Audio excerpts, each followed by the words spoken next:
윤석열 전 대통령의 재구속 여부를 가릴 영장실질심사가 6시간 40분 만에 종료되고 윤 전 대통령은 서울구치소에서 결과를 기다리고 있습니다. 구속 필요성이 있는지를 두고 양측의 입장이 크게 엇갈렸는데요. 구속 여부는 오늘 새벽 판가름 날 걸로 보입니다. 자세한 내용 손수호 변호사와 함께 알아보겠습니다. 어서 오십시오. 네, 안녕하세요. 예. 자, 자정이 지났으니까 어제였죠. 어제 6시간 40분 만에 영장 심사가 끝났습니다. 지난 1월보다 시간이 더 걸렸는데 뭐 특별한 이유가 있겠습니까? 어떻게 보세요? 네, 중간에 휴식 시간도 짧게 있었고 또 네. 식사 시간도 있었습니다만 그걸 감안하더라도 상당히 긴 시간이 소요됐고요. 그러니까요. 네, 여러 이유가 있겠습니다만 우선 양측이 상당히 치열하게 다툰 것으로 보입니다. 그리고 단순히 치열하게 다퉜다 뿐만 아니라 법적으로 다툴 만한 쟁점들이 굉장히 많았던 것 같아요. 네. 우선 가장 중요한 것이 우선 구속영장 발부를 판단함에 있어서 가장 중요한 게 또 가장 기초적인 게 범죄사실의 소명 아니겠습니까? 그런데 5가지 혐의에 대해서 모두 다 소명되었느냐 여부를 두고 양측이 일단 강한 충돌을 한 것으로 보입니다. 특히 직권남용 권리행사 방해 관련해서는 이 성립이 굉장히 좀 까다롭거든요. 네. 여기에 대해서 공방이 있었을 것이고요. 그리고 또 체포영장 집행에 대한 저지가 특수공무집행 방해냐 여부를 두고도 다시 또 6개월 전에 한창 얘기했었던 당시 공수처의 수사권 그리고 또 당시 발부된 체포영장의 적법성 관련된 부분들이 다시 한번 또 논의가 됐을 것입니다. 이런 것들을 볼 때 법리적인 공방이 굉장히 치열하게 이어졌기 때문에 상당한 시간이 필요했고 또 그뿐만 아니라 구속 사유 중에 증거인멸 염려라는 게 있는데 예. 여기에 대해서 또 양측이 상당히 여러 가지 주장들을 한 것으로 보여요. 또한 한 차례 구속 취소가 된 상태에서 다시 구속하는 것이 과연 타당한 것이냐, 법이 규정하고 있는 요건을 현재 충족한 것이냐 여부를 두고 이게 상당히 좀 긴 시간 동안 여러 가지 법적인 쟁점을 다툰 것으로 보입니다. 네. 윤 전 대통령은 일단 영장 실질 심사는 마쳤고요. 지금은 경기도 의왕시에 있는 서울구치소로 이동해서 심사 결과 기다리고 있는 거죠? 네, 그렇습니다. 구속영장이 이미 하나가 발부가 됐습니다. 이게 도대체 무슨 이야기인가 상당히 좀 놀랄 수 있는데 순간 놀랐어요. 네네네.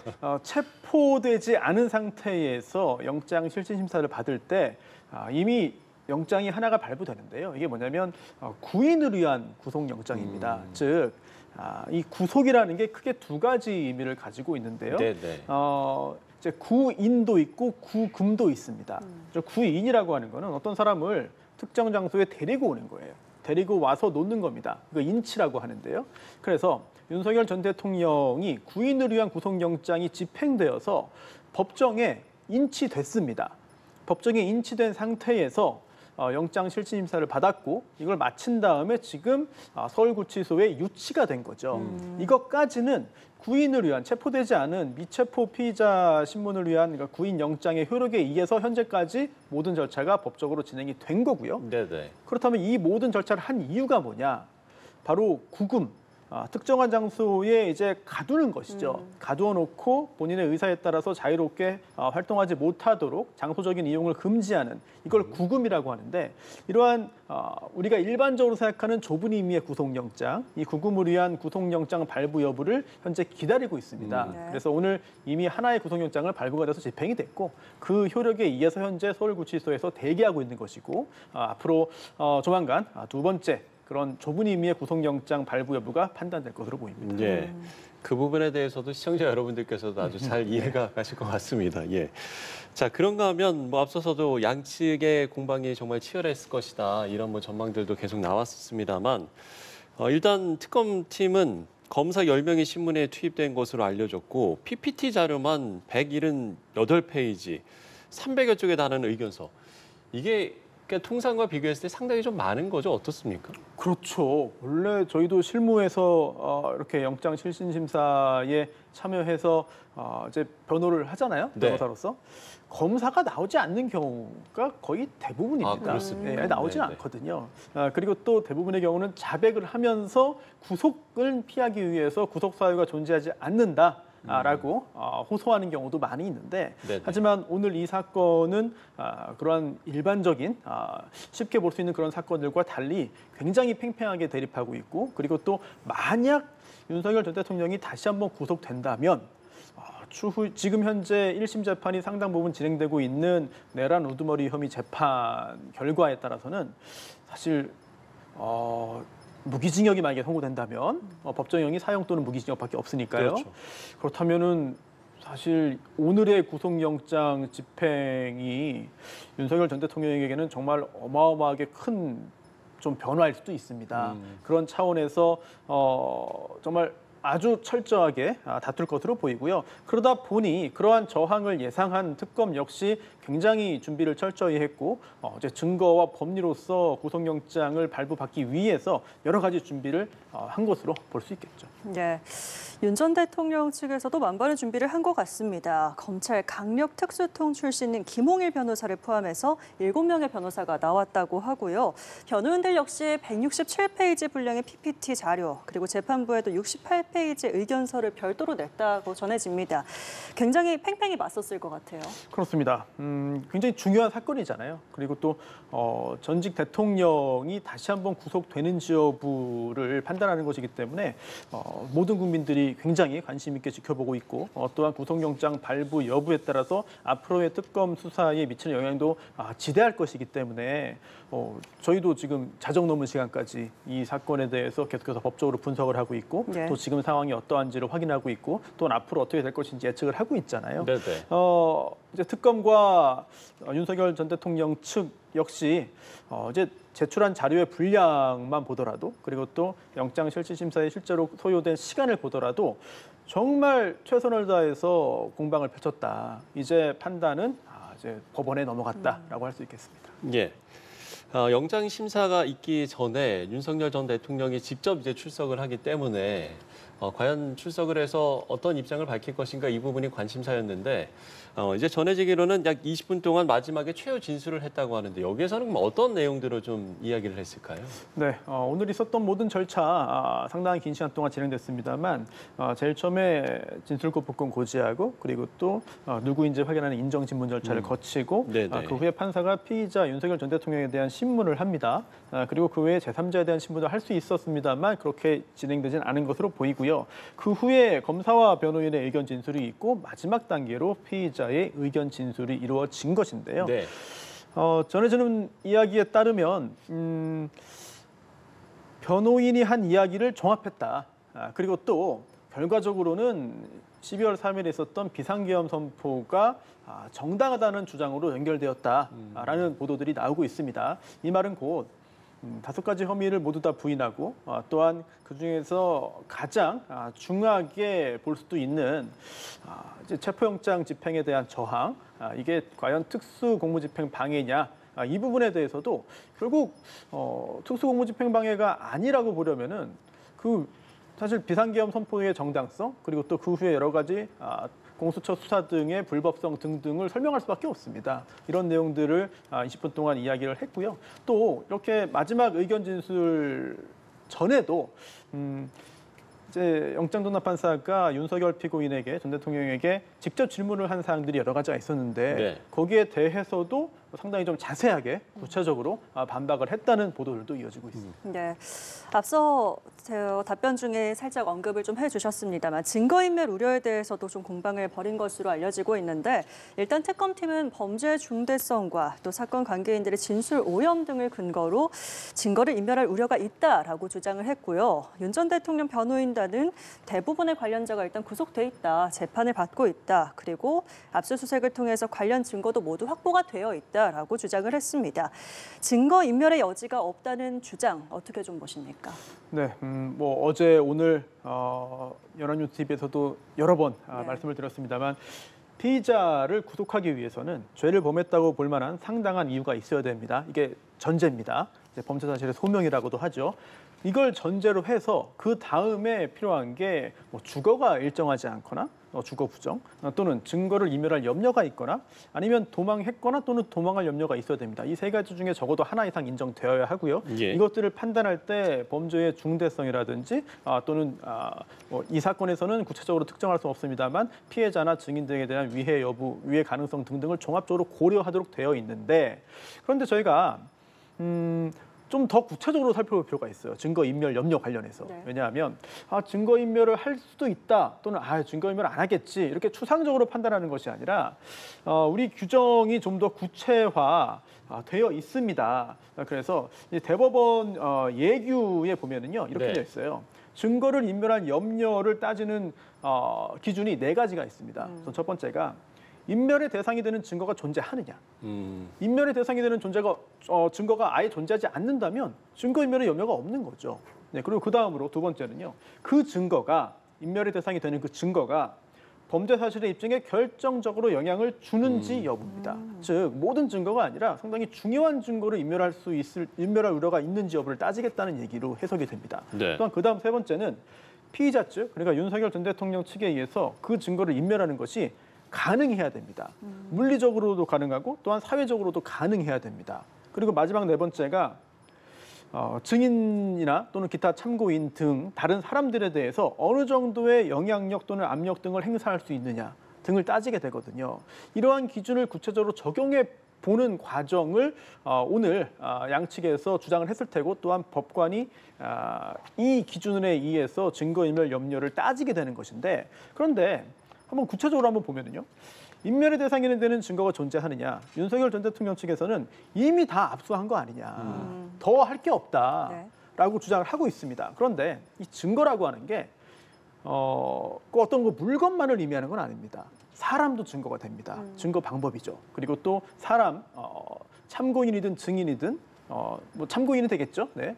참고인이나 또는 다른 피의자가 내놓은 그런 진술도 증거가 될 수 있습니다. 그렇다면은 인멸의 대상이 되는 증거는 존재한다고 볼 수 있습니다. 그럼 그 다음 단계로 가서 그 증거가 범죄 사실의 증명에 결정적으로 영향을 주는지 여부, 그럴 가능성도 배제할 수는 없습니다. 네. 자, 그리고 다음 단계.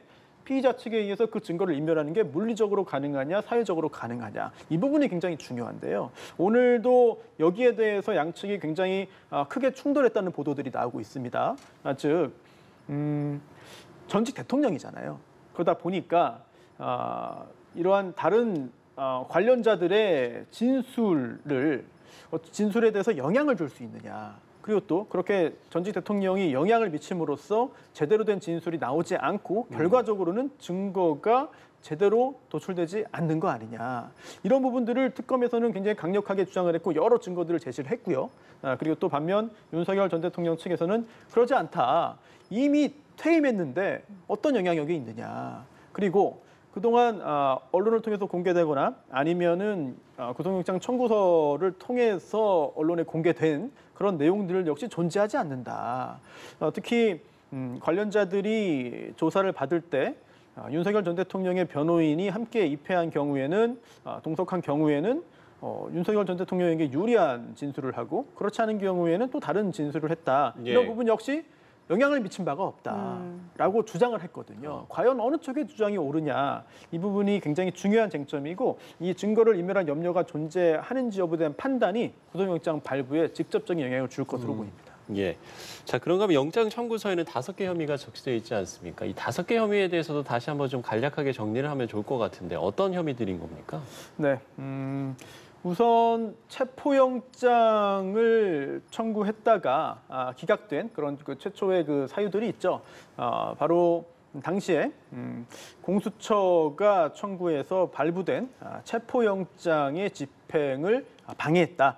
네, 특수공무집행 방해 혐의가 있었고요. 그리고 또 그 외에도 직권남용 권리행사 방해죄도 포함되어 있습니다. 네. 즉 애초에 12월 3일에 비상계엄을 선포할 당시에 모든 국무위원에게 연락을 하지 않았다. 그러면서 일부 국무위원회가 연락을 한 것이 연락을 받지 못하고 또한 국무회의에 참여하지 못한 국무위원들의 이제 권한 행사를 방해한 거 아니냐라고 보아서 직권남용 권리행사 방해죄가 적용된다고 주장을 했고요. 특검은 네. 또 그 외에도 나중에 문서를 작성했다는 거죠. 즉 허위 공문서를 만들었다. 이게 어떤 거냐면 그 계엄 선포령 관련해 가지고 선포문 관련해 가지고 제대로 된 어떤 절차를 밟지 못했기 때문에 이런 절차를 나중에 추후에 보완하기 위해서 만들었는데 이게 허위 공문서이고 또한 그렇게 한번 작성된 허위 공문서를 이제 행사했고 하지만 그 후에 자체적인 문제 제기에 의해서 이걸 폐기했다. 이런 부분들이 역시 그 모두 다 문제가 된다라고 보았고요. 그리고 또 그 외에도 비화폰, 보안폰 관련해서 삭제를 지시했다. 이런 부분들은 이런 부분도 문제를 삼았고 또한 마지막으로 언론 보도 관련해서도 이제 외신에 배포할 자료들이 있는데 그 내용 자체를 사실과 다르게 이제 배포했다. 그러면서 그런 관련 공무원의 권한 행사를 방해했다라고 하는 것인데 이거 역시 직권남용 권리행사 방해죄가 적용된다고 주장을 했습니다만 법리적으로는 따져볼 부분이 굉장히 많은 것 같습니다. 네.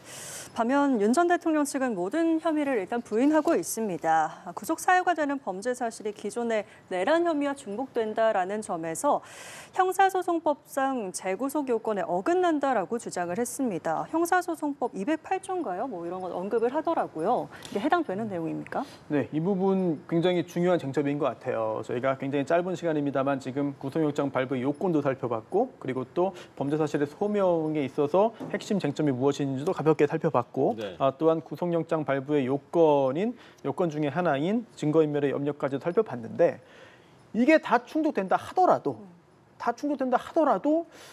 이미 구속영장이 발부돼서 구속됐다가 구속이 취소됐습니다. 그렇다면 현행 법령에 따르면 재구속이 제한돼요. 그래서 동일한 범죄 사실에 관해서는 재차 구속하지 못한다는 형사소송법 208조 1항 규정을 현재 윤석열 전 대통령 등은 강하게 주장을 하고 있습니다. 네. 그런데 여기에서 특검 측은 또 다른 주장을 하는 것이죠. 왜냐하면 좀 전에 말씀드린 것처럼 동일한 범죄 사실에 관해서는 재차 구속하지 못한다라고 했는데 이번에 구속영장 청구의 근거로 제시한 혐의들은 동일한 범죄 사실이 아니라는 거예요. 즉 애초에 한번 구속됐다가 구속이 취소된 그 혐의는 내란 우두머리 혐의입니다. 그런데 이번에는 그걸로 구속하자는 게 아니라 이미 재판받고 있는 상황에서 다른 관련성은 있지만 다른 범죄 사실에 대한 이제 문제 제기라고 하는 것이죠. 반면 윤석열 전 대통령 측은 이거 전부 다 하나의 사건으로 볼 수 있다라고 하는 것인데 그러면 이것 역시 판단 기준이 무엇인지가 굉장히 중요합니다. 우리 법은요 여기에 대해서 판단 기준을 이렇게 제시하고 있습니다. 법보다는 이제 학설이라고 볼 수 있겠죠. 사회적으로 볼 때 하나의 사건으로 볼 수 있으면 동일 사건으로 본다는 거예요. 그렇다면 이거 역시 또 해석이 필요합니다. 그래서 우리 법 208조 2항에 이런 또 기준을 또 하나 좀 두고 있어요. 예. 여기까지 보시면 이해가 좀 더 바를 것 같은데 하나의 목적을 위해서 동시에 이루어졌거나 아니면 수단 결과의 관계에서 행하여진 경우에는 동일한 범죄 사실로 간주한다라고 보고 있습니다. 네네. 그러다 보니까 윤 전 대통령 측에서는 자, 내란죄에 관해서 지금 현재 재판을 받고 있는데 그런 비상계엄 선포와 관련해서 비상계엄 선포를 했기 때문에 이번에 문제를 삼았던 특검이 문제 삼은 이런 행위들이 나온 거 아니냐. 그렇다면 이게 바로 수단과 결과의 관계 아니냐. 그렇다면 동일한 범죄 사실이고 따라서 재구속이 안 된다라는 논리를 펴고 있습니다. 반면 특검 측은 여기에 대해서 또 다른 주장을 하고 있는 것이죠. 그렇게 볼 것이 아니다. 관련 자료들을 보면은 여기서 말하는 수단 결과의 관계라는 것은 시간적인 선후 관계가 있다고 해서 다 인정되는 것은 아닙니다.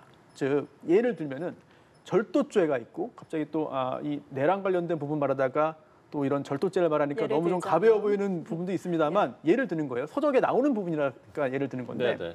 절도 후에 또 그 결과로 나오는 게 뭐냐면 작물죄가 있겠죠.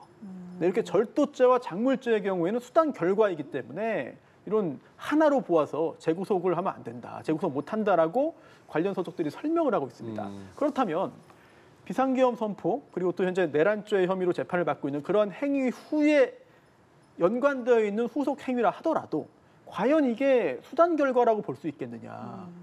그렇게 해석되지 않을 가능성이 상당히 높아 보여요. 따라서 여기에 대해서도 양측이 충분하게 주장을 했기 때문에 법원에서 여기에 대한 판단을 곧 내놓을 것으로 보입니다. 네.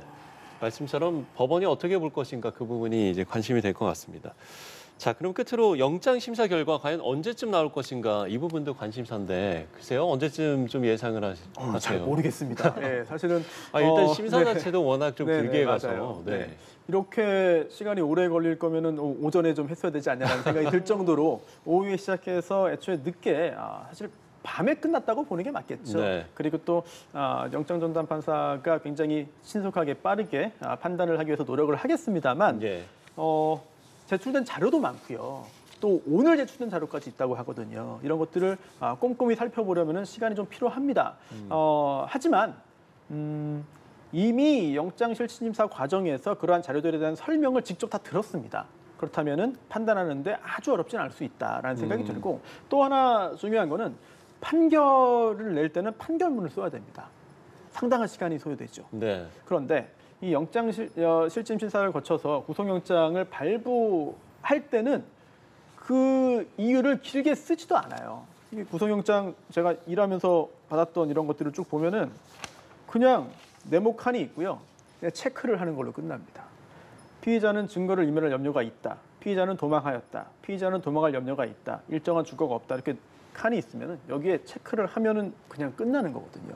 따라서 고민을 깊게 하고 또한 올바른 결론을 내리기 위해서 아주 참 이 직업의 숙명이죠. 굉장히 힘든 시간을 보내겠습니다만 결론이 나온다면은 그 후에 또 발표하는 데까지는 또 시간이 많이 걸리지 않을 수 있기 때문에 개인적으로는 좀 빠르게 결론이 나와야 많은 국민들이 거기에 대해서 조금이라도 좀 더 잘 받아들일 수 있지 않을까 하는 생각이 듭니다. 네, 구속 여부와 관련한 추가적인 판가름 내용들은 이어지는 뉴스에서 확인해 보실 수 있을 것 같고요. 오늘 자세한 얘기 손수호 변호사와 함께 얘기 나눠봤습니다. 오늘 말씀 고맙습니다. 고맙습니다. 고맙습니다.